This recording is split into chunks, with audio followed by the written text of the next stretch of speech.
I always thought my biggest secret was safe, buried somewhere between football games and Sunday barbecues.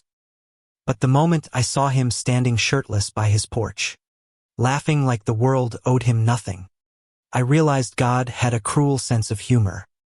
You don't get to choose the boy next door. And you sure as hell don't get to choose the way your heart starts beating when he looks at you. His name was Ryan. And I hated how much I noticed him. The way his smile stretched too wide. The way his hoodie hung loose on his shoulders. The way his eyes sometimes caught mine like he knew something I didn't want anyone to know. We lived in a small town just outside of Portland, Oregon. The kind of place where neighbors pretended not to gossip but did anyway. The kind of place where everyone knew who you were, who your parents voted for, and who you dated in high school. Boys weren't supposed to look at boys the way I looked at Ryan. And yet, every night, I found myself waiting for his bedroom light to flicker on. His room faced mine, just across the narrow stretch of grass separating our houses. And when he leaned against his window frame, staring at the same moon I was staring at, I wondered if he was as trapped as I felt. Ryan wasn't like the rest of us. He had a certain recklessness about him, like he wasn't afraid of being seen. Sometimes he'd walk home from school with his headphones blasting, not caring if people stared at the way he moved. Too loose, too free for a town that expected everyone to stay in line. On the other hand, had spent my whole life learning how to stay invisible. So, of course, fate decided to throw us together. It started one summer evening, when my mom asked me to return the casserole dish she'd borrowed from Ryan's mom. I could have said no. I could have pretended to be busy. But instead, I crossed the lawn, dish in hand, my pulse betraying me. He opened the door, barefoot, hair damp from a shower. He smelled like soap and something else, something that made my stomach knot. "Hey," he said, eyes flicking down to the dish and then back to me. "You want to come in?" And just like that, I did. The house was quiet, his parents nowhere in sight. Ryan led me to the kitchen, but instead of setting the dish down, he leaned against the counter, arms crossed. His eyes were sharp, playful, like he was testing me. "You've been watching me," he said. My throat went dry. "What?" He tilted his head, a grin tugging at his lips. "From your window. Don't think I don't notice." My chest burned. "I haven't. Relax." He stepped closer. Too close. "I don't mind." Should have scared me. Instead, felt like standing on the edge of something dangerous and beautiful, like the world could break open at any second. That was the night everything began to shift. The truth is, Ryan wasn't just the boy next door. He was the first person who made me feel seen. He was chaos and comfort all at once, dragging me into moments I didn't know I craved until I was living them. We started hanging out at first by accident, then by choice. Late-night drives to nowhere. Sharing fries in the parking lot of McDonald's. Sitting on the hood of his car. Staring at the stars like they belonged to us. He talked about things I never said out loud, how small-town life felt like a cage. How he wanted to leave but wasn't sure what he was running toward. He had this way of laughing at his own sadness. Like he didn't want anyone to feel sorry for him. And me. I wanted to memorize every version of him. The reckless Ryan. The quiet Ryan. The one who leaned too close when the world felt too far away. One night, he looked at me, eyes darker than the sky above us, and said, "You ever feel like you're waiting for your real life to start?" I swallowed hard. "Yeah. Maybe," he whispered, his voice barely audible over the cicadas. "This is it starting." And then he kissed me. It wasn't perfect. It was messy, urgent, filled with fear and longing. But it was real. Of course, nothing stays hidden forever. We weren't careful enough. Or maybe we didn't want to be. Someone saw us once, holding hands in the back of his car. Someone whispered it to someone else. And suddenly, I could feel the weight of the whole town pressing down on us. People stared longer. Friends avoided me. My dad asked questions I wasn't ready to answer. Ryan. Thuff didn't flinch. He stood taller, smiled wider, dared the world to say something. You can't keep hiding, he told me one night, his hand covering mine. Not forever. But I wasn't ready. And in a place like ours, not being ready felt like drowning. That summer was the longest and shortest of my life. Every moment with Ryan was a mix of heaven and heartbreak. We fought. We laughed. We made promises we weren't sure we could keep. And every time he looked at me, I felt both terrified and alive. Because loving him was dangerous. But not loving him felt impossible. And maybe that's what love really is, the impossible choice you make anyway. Ryan had this way of making the world feel bigger than it was. Even when we were stuck in the same tired streets. He'd drive us past the edge of town, into the endless stretch of highway, blasting music that shook the old speakers of his beat-up Ford. He called it escaping, even if we never left Oregon. I never admitted it out loud. But sitting next to him, window rolled down, the smell of pine trees and gasoline filling the air, I felt freer than I'd ever felt in my entire life. But the more time we spent together, the harder it became to keep us a secret. It started small. The way his hand brushed mine at the diner when we shared a plate of fries. The way his laugh lingered too long when we sat in the back row of the movie theater. The way his gaze locked onto me when he thought no one else was paying attention. To anyone else, maybe it looked like friendship. But to me, it felt like a fuse burning dangerously close to something explosive. And then came the night we almost got caught. We were sitting in his car, parked behind the old baseball field, the one nobody used anymore. The moon hung low, casting silver light across the empty bleachers. Ryan leaned toward me, his voice low, teasing. You're always so careful, he said. Like you're afraid the world might break if you touch it. I'm not careful, I shot back, though my voice shook. He smirked, his lips inches from mine. Then prove it. I did. I kissed him, reckless and desperate, like I was trying to prove something to both of us. His hand slid to the back of my neck, pulling me closer, and for one wild second, nothing else mattered. Until headlights swept across the field. We broke apart, breathing hard. A truck slowed, then kept driving. But the damage was done. My chest pounded, terror clawing at me. Ryan leaned back in his seat, laughing softly. Relax. Nobody saw. But I wasn't convinced. The whispers started a week later. I noticed them in the locker room, the cafeteria, the hallways.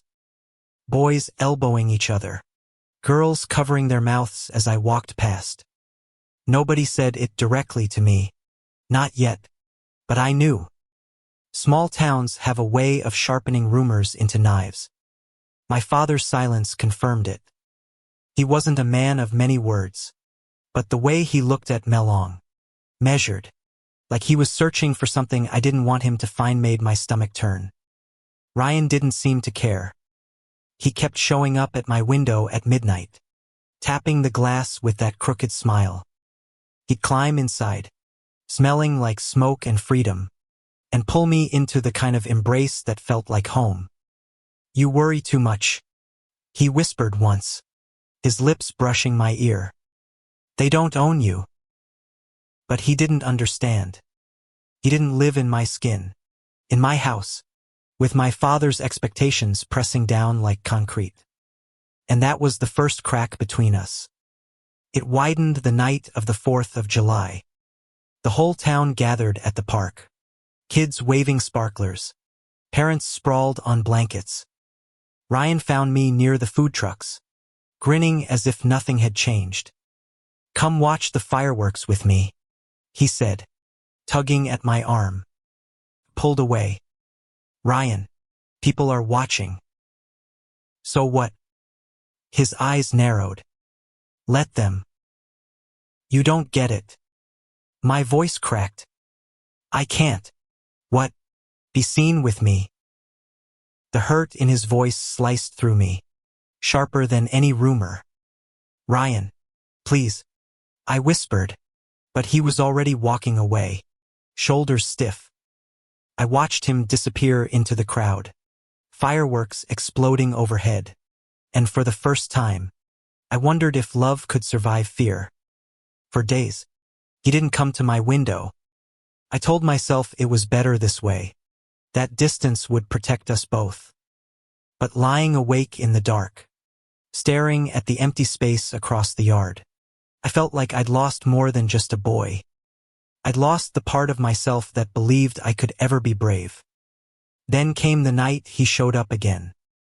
I was sitting at my desk, pretending to do homework, when a soft knock rattled the glass. I turned, heart lurching, and there he was, messy hair, tired eyes, hands shoved deep in his hoodie pocket. I opened the window before I could think. "Where have you been?" I whispered. He shrugged, climbing inside. "Around." He smelled like cigarettes and rain. For a long moment, he just stood there, staring at me like he was trying to memorize every detail. "I can't do this halfway," he said finally. His voice was steady, but his hands trembled. "I can't be your secret anymore." My throat tightened. "Ryan, no." He cut me off. "You don't have to say it. I needed you to know." And then, before I could answer, he pressed his mouth to mine. It wasn't like the first kiss. This one wasn't messy or rushed. It was slow, deliberate, filled with something heavier, something that scared me more than being caught ever could. Because it felt like love. The weeks that followed were a blur of stolen moments and hidden truths. Every touch was a risk, every glance a gamble. But with Ryan, I felt alive in ways I never knew possible.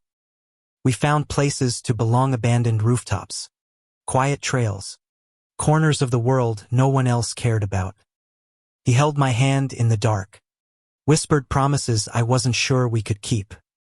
And every time I pulled away, afraid, he pulled me back, reminding me that fear wasn't living. But the world has a way of finding cracks in even the strongest walls. One evening, as we sat on the hood of his car watching the sunset bleed across the horizon, Ryan turned to me and said, "I'm leaving after graduation." The words hit me like a punch.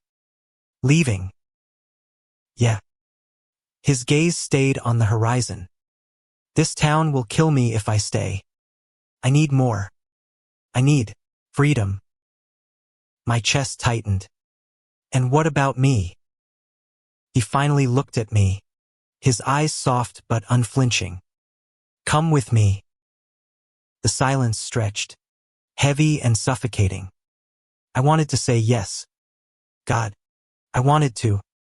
But the weight of my family, my fear, my entire life here pinned me down like chains. "I can't," I whispered. And just like that, something inside him broke. That night, we didn't kiss. We didn't even touch. He drove me home in silence, his jaw clenched, his hands gripping the wheel like it was the only thing keeping him steady. When he dropped me off, he didn't say goodbye. I stood on the lawn, watching his taillights disappear, and felt the hollow ache of a world shifting beneath my feet. But love doesn't disappear just because it hurts. I still watched for his light at night. I still searched for him in the hallways, even when he wouldn't meet my eyes. I still carried every laugh, every touch, every kiss inside me like a secret I couldn't let go. And maybe that was the cruelest part of all, loving someone enough to break yourself in half, and not knowing if they'd ever put the pieces back together. The silence between us was worse than any rumor. Ryan stopped showing up at my window. He stopped waiting for me after school. And when we passed each other in the hallway, he looked straight through me like I wasn't even there. It was my punishment, I told myself, for being too afraid, for loving him in secret but never in the light. But the universe has a way of ripping open wounds you're not ready to face. One Friday night, the town gathered at the high school gym for the big basketball game. Everyone went not for the game itself, but because there was nothing else to do. I sat in the bleachers, pretending to care, when I saw Ryan across the court. He was leaning against the wall, surrounded by people, laughing like he hadn't spent weeks avoiding me. My chest twisted. I hated how good he looked, his hoodie sleeves pushed up, his hair falling into his eyes, that grin I used to think was only mine. When his gaze swept across the gym and landed on me, I froze. For 1 second, I thought maybe he'd look away. But he didn't. His smile faded, and in its place was something sharp, almost daring. Then he pushed off the wall and started walking toward me. My palms went sweaty. My stomach flipped. I wanted to run, but I couldn't move. Ryan stopped at the bottom of the bleachers, close enough that I could smell his cologne. His voice carried, low but firm. "Why do you keep pretending?" The words hit like a slap. Heads turned. Whispers spread. I felt every eye in that gym land on me, heavy and merciless. My throat closed. "Ryan, stop," I hissed. "Stop what?" His jaw clenched. "Stop caring about you. Stop waiting for you to be brave." The silence was deafening. My heart raced so hard I thought I'd pass out. And then, because the universe wasn't cruel enough yet, someone laughed. A sharp, ugly sound that echoed through the bleachers. "Holy shit," a boy from the team muttered loud enough for everyone to hear. "He's into him." Laughter spread like fire. I stood so fast the bleachers shook. Without thinking, I bolted for the exit, heat burning my face. The world blurred as I shoved through the doors, the sound of laughter chasing me into the night. Ryan caught up with me outside, his hand gripping my arm. "Let go," I snapped, shoving him back. His eyes burned. "Why do you care what they think? You think hiding will save you? They already know." I shook my head, chest heaving. "You don't get it. My dad, this town'll never let me be." "Be what?" His voice cracked. "Be who you are. Be with me." Tears stung my eyes. "Yes," I shouted, the word tearing out of me. "Yes, I'm scared." "Okay. You don't know what it's like." "I do." He cut in, softer now. "I do know. But I'd rather be hated for the truth than loved for a lie." His words hung in the cold air, heavy with everything we weren't saying. For a moment, I wanted to fall into him, to let the whole world burn. But fear pulled me back, the same way it always did. So I walked away. And this time, he didn't follow. The fallout was immediate. By Monday, the whispers weren't whispers anymore. People pointed. They laughed. They left notes in my locker, slurs scribbled in Sharpie, crude drawings that made my stomach churn. Friends I'd known since kindergarten stopped talking to me. At lunch, nobody sat at my table. I tried to act like it didn't matter. But at night, when the house was quiet, I'd bury my face in my pillow and wonder if I'd ever feel normal again.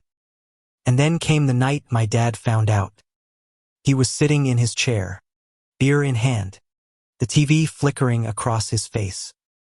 My mom hovered in the kitchen, pretending not to listen. "Is it true?"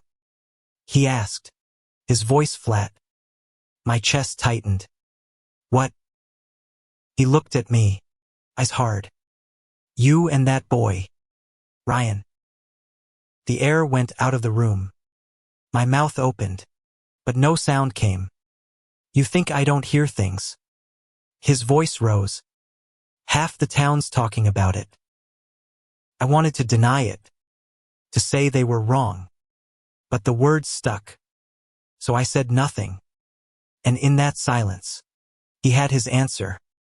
His face darkened, his jaw clenching so tight I thought it might break. Not under my roof. He spat. Not in my house. My mom flinched. Please, don't. He barked at her. Then he looked back at me, eyes blazing. You fix this. You hear me? You fix it. I stood frozen, my hands shaking, my throat raw. And for the first time in my life, I realized my father didn't just disapprove of me. He hated me. That night, I packed a bag. I didn't know where I was going, only that I couldn't stay. The streets were empty as I walked, the weight of the world pressing down on my shoulders. My breath came out in white clouds, my fingers numb from the cold.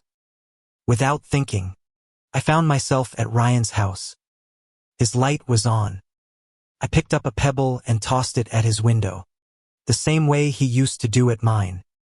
When he appeared, hair messy, eyes wide, I thought I might collapse from relief. He opened the window.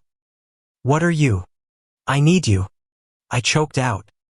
And before I could lose my courage, I climbed up, dragging my bag behind me. Inside, I broke. I told him everything about the gym, the rumors, my dad. The words tumbled out between sobs I couldn't control. Ryan didn't interrupt. He just pulled me into his arms, holding me so tight I thought maybe the world couldn't touch me anymore. When I finally stopped shaking, he tilted my chin up, his eyes shining. Then come with me, he whispered. Leave this place. Leave them. Start over with me. My heart thundered. Ryan, no more excuses, he said firmly. No more hiding. I love you. And I think you love me too. I opened my mouth, but no sound came. Because he was right. I did love him. I always had. But love wasn't the question. The question was whether I was brave enough to choose it. The days after I showed up at Ryan's window felt like living on borrowed time. His room became my hiding place, the only space where the world couldn't reach me. We stayed tangled up in whispered confessions and stolen touches, pretending the rest of the town didn't exist. But deep down, we both knew it couldn't last. One evening, Ryan sprawled across his bed, tossing a baseball in the air. I sat at his desk, staring at the half-packed duffel bag shoved into the corner. You're really leaving after graduation? I asked, my voice low. The baseball landed in his palm with a soft thud. Yeah. One way or another. And if I can't come? His jaw tightened. He didn't answer right away. When he finally spoke, his voice was sharper than I expected. Then I guess I'll be leaving alone. The words cut deep, but I couldn't blame him. He had always been braver than me. That night, sleep didn't come easy. I lay awake on his floor, staring at the glow-in-the-dark stars he'd stuck to his ceiling years ago. He thought they looked stupid now, but to me they felt like proof that he hadn't always been this restless. That once, he'd wanted to believe in something lasting. Ryan, I whispered. He stirred. Do you ever think, maybe we were supposed to meet like this? Like fate? A soft laugh escaped him, half asleep but still honest. If it's fate, then fate's an asshole. I smiled into the dark, even though my chest ached. By the next morning, the rumors had spread further. At the grocery store, people stared like I'd grown a second head. Someone muttered a slur under their breath as I walked past. My mom trailed behind me, face pale, hands trembling as she placed milk and bread on the counter. She didn't say anything until we were back in the car. Then, her voice cracked. "You have to be careful," she whispered. "Your father's. He's angry." Angry was an understatement. He barely looked at me anymore. When he did, it was like I was a stranger in his house. The silence at dinner stretched long and cold. I pushed peas around my plate, pretending not to notice the way his jaw clenched with every scrape of my fork. Ryan had been right. Hiding wasn't saving me. It was killing me slowly. A week later, he showed up outside my school, leaning against his car like he didn't care who saw. Heads turned. Whispers started. I froze at the top of the steps, pulse hammering. He raised his voice just enough for everyone to hear. "You coming with me or not?" The crowd hushed. My stomach twisted. "Ryan, don't," I hissed under my breath, but he just shrugged. "I'm done waiting," he said. "Life's too short." I wanted to run to him, to throw myself into the freedom he was offering. But fear anchored me. My father's voice, the town's laughter, the weight of every expectation I'd carried my whole life, it all held me back. And Ryan saw it. His smile faltered. Something in his eyes dimmed. Then, without another word, he slid into his car and drove away. That night, I lay awake staring at the ceiling, the silence pressing heavy against my chest. I wanted him. I needed him. But I couldn't move. And the terrifying truth was sinking in. Maybe he wouldn't wait for me anymore. The next time I saw him, it was at the diner on the edge of town. He was sitting in a booth with his cousin, laughing too loud, his arms slung across the backrest like he owned the place. I watched from the counter, heartbreaking and jealous all at once. When his eyes met mine, he didn't smile. He didn't even nod. He just looked right through me. I barely made it out the door before the tears came. A storm rolled in that night, thunder rattling the windows. I stood at mine, staring across the yard, praying his light would come on. But it stayed dark. And in that darkness, I realized something. I could keep letting fear control me. Keep letting this town define me. Keep letting my father's silence bury me alive. Or I could fight for the one person who made me feel alive. The decision terrified me. But so did the thought of losing him forever. The following Friday, Ryan was parked behind the baseball field again, staring at the empty bleachers like he was saying goodbye. His car headlights cut through the rain, illuminating the streaks on his face. I stepped into the light, soaked and shaking. He blinked, surprised. "What are you doing here?" "I can't let you leave without me," I said, voice trembling but loud enough to be heard over the storm. His brows furrowed. Don't say that unless you mean it." "I mean it," I whispered. "I love you, Ryan. I don't care who knows. I'm done hiding." For a moment, he just stared at me, as if waiting for me to take it back. But when I didn't, his face broke into relief, into disbelief, into something that looked like hope. He dropped his umbrella, rushing toward me, his hands cupping my face as he kissed me like he'd been waiting his whole life. Rain poured down, soaking us to the bone, but neither of us cared. Because for the first time, I wasn't afraid. But if I thought the hardest part was over, I was wrong. The storm wasn't just in the sky. It was waiting at home. When I walked through the door that night, dripping wet, my father was waiting. His face was red, his fists clenched. "Where the hell were you?" he demanded. My voice shook, but I forced the words out. With Ryan. The silence that followed was deadly. You're throwing your life away, he growled. For some boy. For the boy I love, I said, louder this time. My mom gasped. My father's face twisted. And for a second, I thought he might hit me. But then he did something worse. He turned his back. Get out, he said coldly. I stood frozen, the words slicing through me like glass. Dad, get up. My mother's tears filled the silence, but she didn't stop him. So I walked out the door, my bag still in Ryan's room, my heart pounding with fear and freedom all at once. And even though the rain had stopped, it felt like I was stepping into a storm that would change everything. The night my father told me to leave, I thought the world had ended. My entire body shook as I stood on the porch, the cool night air wrapping around me like punishment. Behind me, the door slammed shut, the lock clicking like a final goodbye. For a long moment, I just stood there.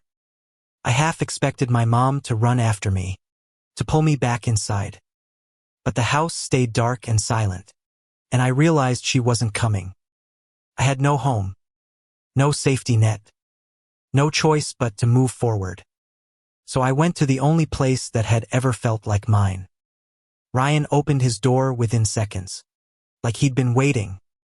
His eyes widened when he saw me standing there, duffel bag slung over my shoulder, rain still dripping from my hair. What happened?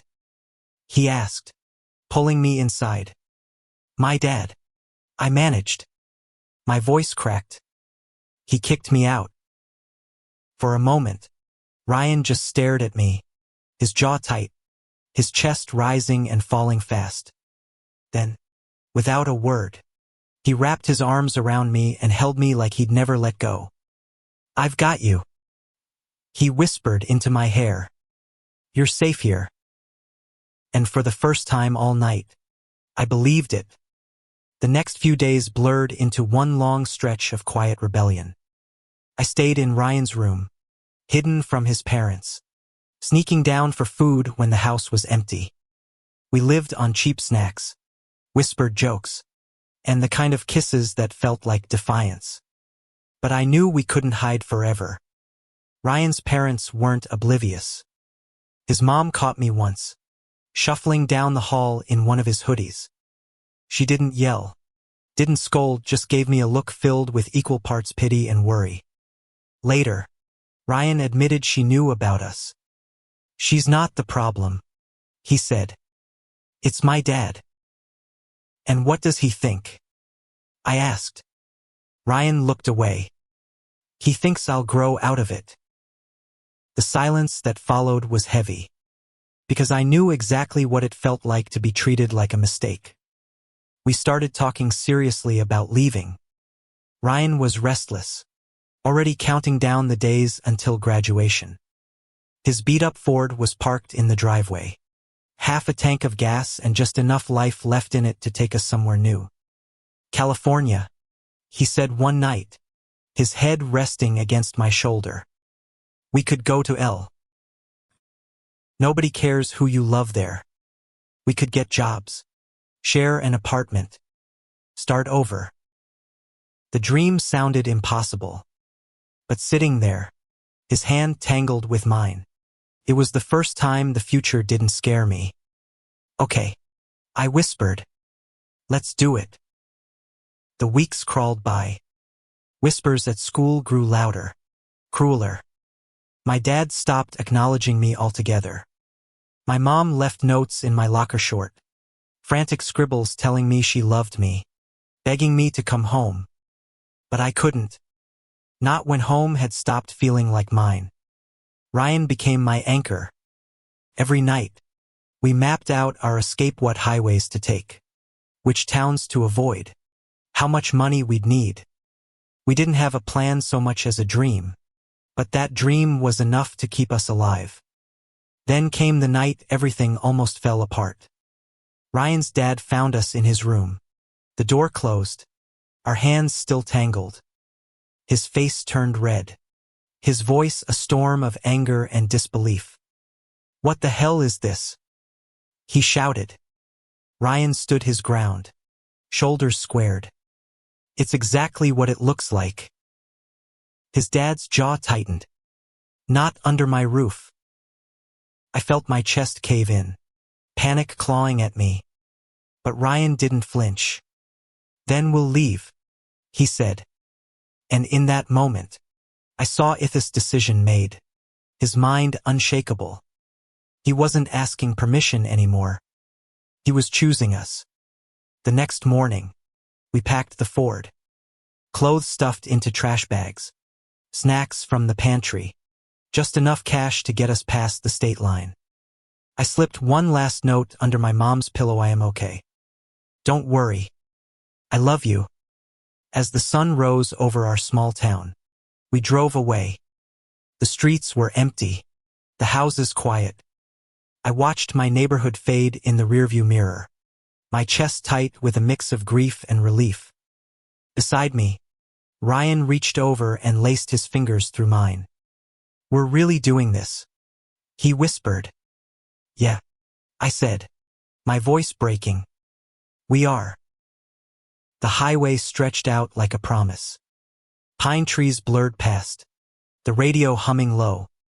For the first time, the weight of the town, the rumors, my father's anger, it all felt far behind us. But freedom wasn't simple. By the time we hit California, money was running out. The Ford coughed and sputtered, threatening to give up on us. We slept in the car some nights, curled up under a blanket, holding onto each other against the chill. It wasn't easy, but it was ours. One night, parked at a rest stop, I woke to find Ryan staring at the ceiling, his face soft in the glow of the dashboard light. "You okay?" I asked. He smiled faintly. "Yeah, just thinking." "About what?" He turned to me, eyes heavy with something I couldn't name. "About how, even if this all falls apart, it's worth it. Because I have you." My throat tightened. I reached for his hand, squeezing it. "You're not going to lose me." And in that moment, I realized it was true. Because love wasn't about perfect timing or perfect circumstances. It was about choosing each other, again and again, even when the world made it impossible. That summer became the start of our real life. We found a tiny studio apartment with peeling paint and a leaky faucet. We took crappy jobs, some stocking shelves at a grocery store, Ryan bussing tables at a diner. We ate ramen more nights than not, laughed about it when the lights flickered, and kissed each other goodnight on a mattress that barely fit the floor. It wasn't glamorous. It wasn't easy. But it was home. And for the first time, home wasn't a place. It was him. Our little apartment in Los Angeles was far from perfect. But to us, felt like a palace. The walls were thin. The neighbors noisy. The sink leaked no matter how many times Ryan swore he'd fix it but when we closed the door at night. None of that mattered. Because for the first time, we weren't hiding. We could fall asleep tangled in each other's arms without fear of footsteps outside the door. We could wake up to sunlight spilling across our bed and know the world couldn't touch us here. It was freedom, messy and fragile and beautiful. But freedom came with its own challenges. Bills piled up faster than we could pay them. Some nights we went to bed hungry, choosing rent over dinner. Ryan worked double shifts at the diner, coming home exhausted, his hands smelling of grease and soap. I stocked shelves until midnight, my back aching, my mind buzzing with the fear of falling behind. And yet every time we sat across from each other, laughing over burnt toast or sharing a cheap bottle of soda, I knew we'd made the right choice. We weren't just surviving. We were building something. One evening, after weeks of scraping by, Ryan burst through the door with a grin I hadn't seen in months. "You're not gonna believe this," he said, tossing his apron on the counter. "The manager's letting me train as a cook. It's a raise small, but enough to actually cover groceries and rent." My chest swelled with pride. "Ryan, that's amazing."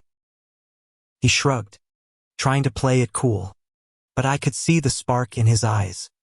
We celebrated with dollar pizza from the shop down the street, eating on the floor of our apartment because we still didn't have a table. Between bites, he leaned across the greasy box and kissed me, slow and deliberate. "This," he whispered, his lips brushing mine. "This is worth everything." And I believed him. Not everything was easy. There were nights when the loneliness hit, when I missed my mom's soft voice, the comfort of home-cooked meals, the familiarity of streets I'd known my whole life. Sometimes, lying awake, I wondered if my father ever thought about me or if I'd become nothing more than a shadow he'd erased. But then Ryan would shift beside me, his arm draped across my waist, his breathing steady, and I knew I wasn't lost. I'd chosen this life, and I'd choose it again. Months passed. Summer bled into fall, and our lives slowly took shape. The apartment filled with secondhand furniture we found at yard sales. Our fridge wasn't empty anymore. We made friends, other kids who'd run away from small towns, artists chasing dreams, waiters and cashiers who understood what it meant to start from nothing. And through it all, Ryan and I grew stronger. We argued sometimes about money, about chores, about stupid things like whose turn it was to take out the trash. But the fights never lasted long.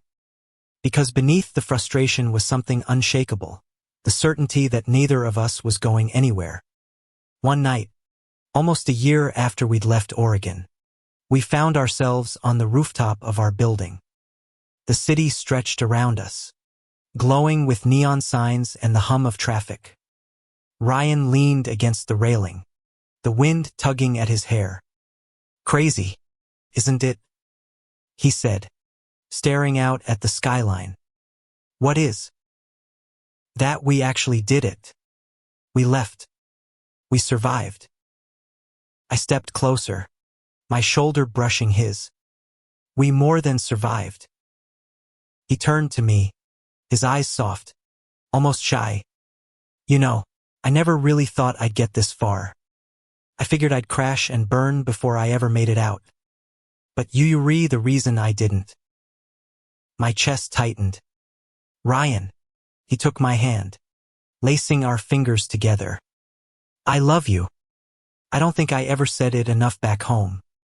But I do. I love you more than anything." The words settled deep inside me, warm and steady. "I love you too," I whispered. "Always." And when he kissed me under the city lights, I knew it wasn't just the beginning of a story. It was our story, the kind you don't forget, the kind that changes you forever. Years later, when people asked how we met, I'd smile and say, "He was the boy next door." But what I never said, what was only ours, was that he was more than that. He was the risk I was too scared to take. Until I did. He was the reason I found the courage to leave, to fight, to love without shame. He was my first kiss, my first heartbreak, my first everything. And in the end, he wasn't just my first. He was my forever. Thank you for listening. If you find it interesting, please like and subscribe to follow the next stories.